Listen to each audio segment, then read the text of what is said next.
la Chine, ce lundi a été une journée très réussie ici aux Jeux Olympiques de Tokyo. Faites votre choix parmi les médailles d'or dans une grande variété de sports. L'or en vitesse par équipe féminine en cyclisme sur piste, par exemple, dont un record du monde. Un or aussi à la carabine 50 mètres, 3 positions des hommes, avec un record du monde là aussi. Un doublé masculin en gymnastique aux anneaux, une autre médaille d'or en haltérophilie. Tout cela place la Chine fermement en haut du tableau des médailles devant les États-Unis.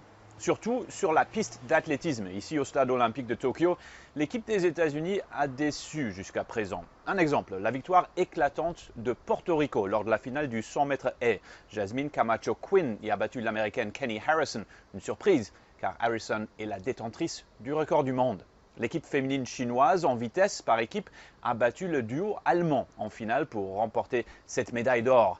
La Chine avait également remporté la médaille d'or aux Jeux de Rio en 2016 et avait été reléguée à l'argent aux Jeux de Londres en 2012. Pendant ce temps, la France occupe désormais la 7e place du tableau des médailles. Leur grand succès ce lundi était Jean Quincampoix, égalant un record olympique pour remporter le pistolet rapide de 25 mètres aux Jeux de Tokyo. Quincampoix avait remporté la médaille d'argent aux Jeux olympiques de Rio en 2016. En France, on fête toujours la victoire de l'équipe mixte en judo face au Japon, une victoire d'autant plus significative que le pays hôte a dominé ce sport depuis le début de la compétition.